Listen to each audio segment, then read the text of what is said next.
Ma'am, CJP के protest में कुछ लोग बैच और नेम प्लेट के बिना क्यों थे और क्या ये लीगल है? ओके, चलिए लॉ क्या कहता है ये सिंपल लैंग्वेज में समझते हैं। सबसे पहले बीएनएसएस के चैप्टर 11 का जो सेक्शन 148 है, which is regarding maintenance of public order and tranquillity, उसे देखते हैं। सेक्शन 148 ऑफ द बीएनएसएस ये कहता है कि अगर कोई अनलॉफुल असेंबली हो तो उसे डिस्पर्स करने का power executive magistrate, officer in charge of police station या कोई भी पुलिस ऑफिसर जो सब रजिस्ट्रार या उसके ऊपर के रैंक का हो, इनके पास होता है।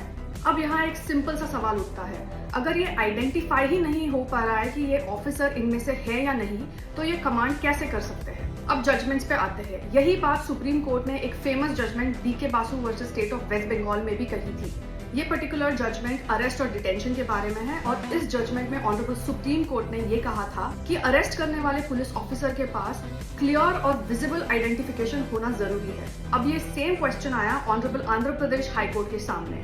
इस केस में एक एमएलए पर पब्लिक सर्वेंट के काम में रुकावट डालने का आरोप लगाया गया था। फिर इसमें काउंटर क्वेश्चन ये पूछा गया कि अगर कोई पुलिस ऑफिसर सिविल क्लोथ्स में हो और अपनी पहचान ही ना बताए तो एक आम आदमी कैसे समझे कि वो एक पुलिस ऑफिसर है।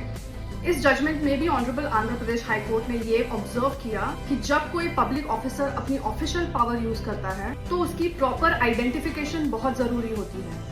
इन दो जजमेंट्स से हमें ये समझता है कि अगर आइडेंटिफिकेशन ही ना हो तो उनकी वार्निंग्स और एक्शंस में लीगल और स्टैट्यूटरी वेट कैसे हो सकता है। अब दूसरी साइड का पॉइंट ऑफ व्यू देखते हैं, क्योंकि वो देखना भी जरूरी है। अब कुछ सिचुएशंस ऐसी होती है जहां पर पुलिस ऑफिसर्स को अपनी आइडेंटिटी छुपाना जेन्युइनली जरूरी होता है, जैसे कि undercover operations, intelligence collections, terrorist या क्रिमिनल ऑर्गेनाइजेशंस में इन्फिल्ट्रेशंस, या फिर ऑफिसर की आइडेंटिटी अगर रिवील होती हो तो उसकी या उसकी फैमिली की सेफ्टी का रिस्क हो।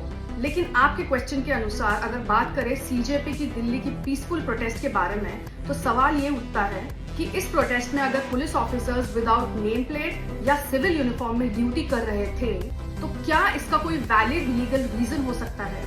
आपको क्या लगता है, क्या रीजन हो सकता है? आपकी राय कमेंट सेक्शन में मुझे जरूर बताइए और ऐसे ही सिंपल लीगल एक्सप्लेनर्स के लिए मुझे फॉलो कीजिए। I am advocate Pooja Dilip Patil. Have a nice day.